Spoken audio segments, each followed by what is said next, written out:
வணக்கம். Jagan capital zone. அந்த max pain சொல்லி சொல்கிறாங்க. ஆனால் அந்த மேக்ஸ் பெயினோட பயன்பாடுகள் என்ன, அது எந்தெந்த இடத்துலலாம் பயன்படுத்துகிறாங்க, அதோட குணாதிசயங்கள் என்ன, அதோடைய அடிப்படை கூறுகள் என்ன அப்படின்னு பார்க்குறதுனா இந்த வீடியோவில் பார்க்க போகிறோம். இதுக்கு முன்னால் ஒரு வீடியோ போட்டிருக்கேன், இருந்தாலும் இதில் இன்னும் விவரமாக நம்ம பார்க்கலாம். முதல்ல பெரும்பாலான மக்களுக்கு வந்து மேக்ஸ் பெயின்னா என்னென்னு தெரியாது. ஸோ அதனால் அந்த மேக்ஸ் பெயின் அப்படின்னா என்னென்னு சொல்லிடுறேன். மேக்ஸ் பெயின்கிறது ஒன்றுமே இல்லை, அது ஒரு ஸ்ட்ரைக் ப்ரைஸ். ஓகேங்களா? எந்த இடத்துல வந்து மார்க்கெட் செட்டில் ஆனால் அதிகமான ஆப்ஷன் கான்ட்ராக்ட் வந்து எக்ஸ்பயர் ஆகும் அப்படிங்கிறது தான். வேற இன்னொரு தடவை சொல்கிறேன் பாருங்கள். எந்த இடத்துல மார்க்கெட் செட்டில் ஆனால், ஒரு உதாரணத்துக்கு மார்க்கெட் வந்து 16,500 செட்டில் ஆகுது. அப்படி செட்டில் ஆனால் எத்தனை நம்பர் ஆஃப் கான்ட்ராக்ட் வந்து எக்ஸ்பயர் ஆகும்? புரிஞ்சுக்கிட்டீங்களா? ஸோ இது என்ன சொல்லுது அப்படின்னா வந்து நிறைய கான்ட்ராக்ட் எக்ஸ்பயர் அதாவது கான்ட்ராக்ட் வந்து ஒன்றுமே இல்லாமல் எக்ஸ்பயர் ஆகுதுன்னா என்ன அர்த்தம்? அங்கே தான் ஆப்ஷன் பையர் நிறையா லூஸ் பண்ணுவாங்க. அதனால தான் இது வேறு மாதிரி என்ன சொல்கிறாங்கன்னா, எந்த இடத்துல வந்து ஆப்ஷன் பையர் அதிகமாக லூஸ் பண்ணுவாங்க, இழப்பாங்க அப்படிங்கிறதோ, இல்லைனா வந்து ஆப்ஷன் செல்லர் எந்த இடத்துல வந்து அதிகமாக வந்து கெயின் பண்ணுவாங்களோ அப்படிங்கிறது தான் வந்து மேக்ஸ் பெயின் அப்படின்னு சொல்லுவாங்க. இது வந்து முழுக்க பார்த்தீங்கன்னா வந்து ஆப்ஷன் ஓஏ வச்சு, ஆப்ஷன் ஓப்பன் இன்ட்ரெஸ்ட் வச்சு எடுக்கப்பட்டது. ஃபியூச்சர் ஓஏக்கும் மேக்ஸ் பெயினுக்கும் சம்மந்தமே கிடையாது. நிறைய பேர் நினச்சிட்டு இருக்காங்க இது ஃபியூச்சர் ஓஏக்கு இதுக்கு சம்மந்தம் நிறைய கிடையாது. ஃபியூச்சரில் ஓஏ ஒன்று இருக்குன்னே நிறைய பேர் தெரியாது. கரெக்டுங்களா? ஸோ ஆப்ஷன் ஓஏ வச்சு பண்ணுறது. முக்கியமாக பார்த்தீங்கன்னா கான்ட்ராக்ட் எல்லாம் வந்து எக்ஸ்பயர் ஆகும் அப்படின்னா ஒன்றுமே இல்லாமல் போகணும் என்ன அர்த்தம்? எந்த கான்ட்ராக்டில் ஒன்றுமே இல்லாமல் போகும்? ஓடிஎம் தானே ஒன்றுமே இல்லாமல் போகும். ஆக மொத்தம் ஒரு உதாரணத்துக்கு வச்சுங்க, இது எல்லாமே கால், இது எல்லாமே புட்டு, அதாவது ஓடிஎம் புட்டு, இது எல்லாமே ஓடிஎம் புட்டு, இது ஓடிஎம் கால். இந்த இடத்துல இருந்தால் அதிகமாக வந்து ஆப்ஷன் கான்ட்ராக்ட் நிறையா வந்து எக்ஸ்பயர் ஆகும் அப்படின்னு நீங்கள் நினச்சிங்கன்னா அதுதான் மேக்ஸ் பெயின். புரியுங்களா? இதுக்குன்னு சில கால்குலேஷன் இருக்குது. இதுக்கெல்லாம் மண்டை போட்டு உடச்சிக்கலாம் வேணாம். நிறைய வெப்சைட் லெவல், நிறைய தளங்களில் வந்து பார்த்திங்கன்னா வந்து இது வந்து ஃப்ரீயாகவே கொடுக்குறாங்க. நீங்கள் அங்கேயே போய் பார்த்துக்கலாம். ஆக எந்த இடத்துல அதிகமான ஓடிஎம் கான்ட்ராக்ட் வந்து எக்ஸ்பயர் ஆகி ஜீரோக்கு போகுமோ, எந்த இடத்துல நிறைய ஆப்ஷன் பையர் லூஸ் பண்ணுவாங்களோ, எந்த இடத்துல நிறைய ஆப்ஷன் செல்லர் வந்து ப்ராஃபிட் பண்ணுவாங்களோ அந்த இடம் தான் மேக்ஸ் பெயின். இந்த மேக்ஸ் பெயின்ங்கிறது எவ்வளோ முக்கியமான இடம்னு பார்த்தீங்களா?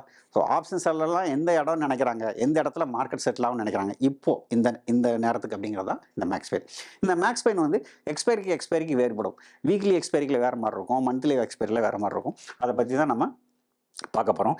இந்த மேக்ஸ் பெயின் வந்து நீங்கள் வந்து கணக்கிடும் பொழுது வந்து ரொம்ப தூரமாக இருக்குல்ல, ரொம்ப தூரமாக 2000 பாயிண்ட் நிஃப்டியை பொறுத்த வரைக்கும், பேங்க் நிஃப்டியை பொறுத்த வரைக்கும் 5000 பாயிண்ட், அந்த மாதிரி ஓடிஎம் கான்ட்ராக்ட்லாம் எடுக்காமல் இருக்கிறதுனால அதுக்கு மதிப்பே கிடையாது. எதெல்லாம் கிட்ட இருக்கோ, அதாவது வந்து அத்திமணிலேருந்து ஒரு 2000 பாயிண்ட் பேங்க் நிஃப்டினா ஒரு 1000 பாயிண்ட், இந்த பக்கம் 1000 பாயிண்ட், அந்த பக்கம் 1000 பாயிண்ட், அந்த ஸ்ட்ரைக் ப்ரைஸ் மட்டும் எடுத்துக்கிட்டால் போதும்.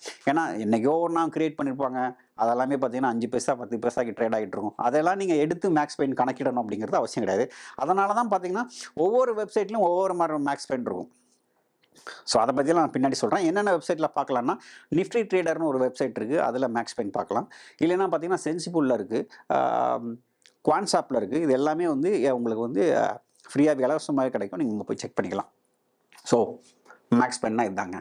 எந்த இடத்துல ஆப்ஷன் பையர் அதிகமாக லூஸ் பண்ணுவாங்களோ அந்த இடம் தான்.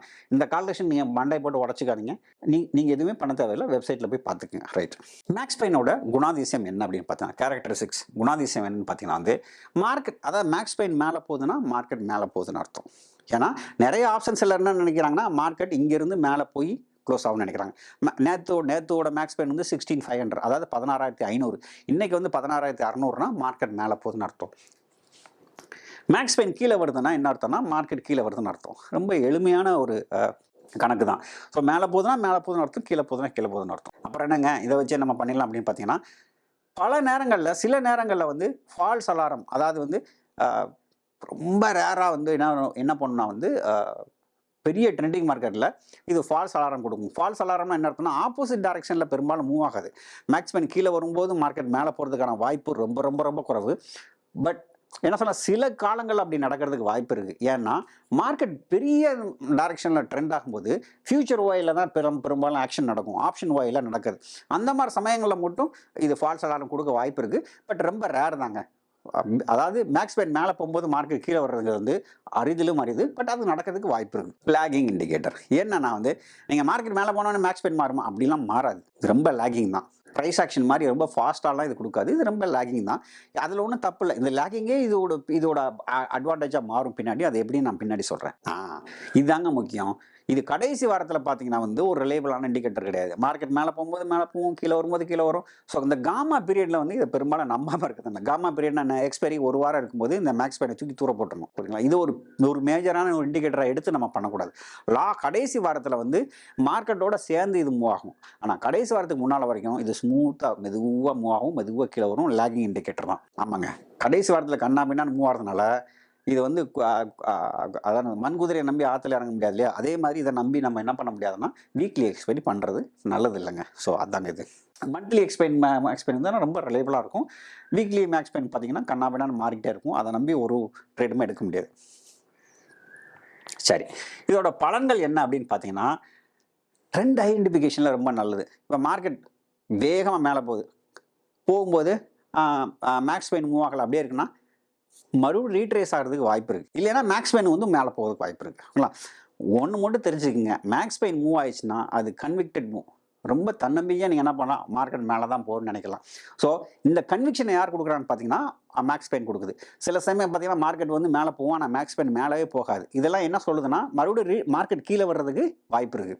ஸோ இது வந்து ஒரு குட் ட்ரெண்ட் ஐடென்டிஃபிகேஷனாக இருக்கிறதுக்கு வாய்ப்பு இருக்குது. நிச்சயமாக மேக்ஸ் பெயின் மேலே போச்சுன்னா 90% மார்க்கெட் மேலே தான் போகும். இதுதான் வந்து சரித்திரம். இதுதான் பேக் டெஸ்டிங் ரிசல்ட்ஸ். அப்படி என்னன்னா வந்து மார்க்கெட் வந்து இப்போ வந்து 300 பாயிண்ட் மேலே போகுது, 300 பாயிண்ட் கீழே போகுது. அந்த மாதிரி சமயங்களில் வந்து உங்களால் ட்ரேடை வச்சுக்கிட்டு இருக்க முடியாது. அந்த மாதிரி சமயங்களில் யார் இந்த லேகிங் சொன்னேன் இல்லையா, ரொம்ப லேட்டாக தான் உங்களுக்கு வந்து சிக்னல் கொடுக்கணும். அதுவே உங்களுக்கு அட்வான்டேஜாக மாறும். மார்க்கெட் ரொம்ப ஓலட்டைலாக இருக்கும்போது இது அப்படியே ஆணி அடித்த மாதிரி அப்படியே நின்றுக்கிட்டே இருக்கும். அப்போ என்ன பண்ணலாம், தேவையில்லாமல் நீங்கள் அட்ஜஸ்ட்மெண்ட்லாம் பண்ண மாட்டீங்க. தேவையில்லாமல் ரியாக்ஷன்லாம் பண்ணாமல் இருக்கிறது நல்லது. என்னுடைய மந்த்லி அட்ஜஸ்ட்மெண்ட்ஸ் எல்லாமே பார்த்தீங்கன்னா அந்த மேக்ஸ் பெயினை பொறுத்து தான் இருக்குது. இது மந்த்லி பார்த்தீங்கன்னா வந்து மேக்ஸ் பெயின் வந்து 4 or 5 டைம்ஸ் தான் வந்து உங்களுக்கு மாறும். கடைசி வாரத்தை நீங்கள் எடுத்துட்டிங்கன்னா 4 or 5 டைம்ஸ் தான் மாறும். அட்ஜஸ்ட்மெண்ட்டுக்கு ரொம்ப நல்லது. நீங்கள் அதை விட்டு ப்ரைஸ் ஆக்ஷன்லாம் ஃபாலோ பண்ணி அட்ஜஸ்ட் பண்ணிங்கன்னா நீங்கள் வந்து டெய்லி காலையில் சாயங்காலம் மத்தியானம் சொல்லிட்டு அட்ஜஸ்ட் பண்ணிட்டே இருப்பீங்க. அதுக்கு ஒரு புஷ்டாப்பே இருக்காது. அது போயிட்டே இருக்கும், நீண்டுக்கிட்டே இருக்கும். ஸோ அது பண்ணாமல் இருக்கிறதுக்கு இது மேக்ஸ் பெயின் ஒரு நல்ல சிஸ்டம்ங்க. என்னோட வகையில் பார்த்தீங்கன்னா நான் மேக்ஸ் பெயின் பார்ப்பேன். என்னென்னக்கெல்லாம் பார்ப்பேன்னா மார்க்கெட் ட்ரெண்ட் ஆகும்போது பார்ப்பேன். ட்ரெண்ட் ஆகுதான்னு செக் பண்ணுறதுக்கு. அப்புறம் அட்ஜஸ்ட்மெண்ட்டுக்கெல்லாம் மந்த்லி அட்ஜஸ்ட்மெண்ட்டுக்கெல்லாம் இந்த மேக்ஸ் பெயின் நான் பெரும்பாலும் யூஸ் பண்ணுறேன். ஸோ இப்படி தான் நான் பண்ணுறேன். இது மாதிரி நிறையா விஷயங்கள், என்ன ஸ்ட்ராட்டஜிஸ் பண்ணலாம், எப்படிலாம் அட்ஜஸ்ட் பண்ணலாம், இன்ட்ராடேல என்ன பண்ணலாம் அப்படிங்கிறதெல்லாம் என்னோட பயிற்சி வகுப்பில் சொல்லித்தரேன். இது பல நகரங்களில் நடக்கு, கோயம்புத்தூரில் தமிழ் நடக்கு. உங்களுக்கு விருப்பம் இருந்தால் அதில் கலந்துக்கலாம். இந்த வீடியோ பயனுள்ளதாக இருந்திருக்குன்னு நம்புகிறேன். முக்கியமாக மேக்ஸ் பெயின் பற்றி சில கட்டுக்கதைகள்லாம் இருக்குது. ஸோ அதை பற்றிலாம் நாங்கள் சொல்லிட்டேன். இன்னொரு வீடியோவில் மறுபடியும் சந்திக்கலாம்.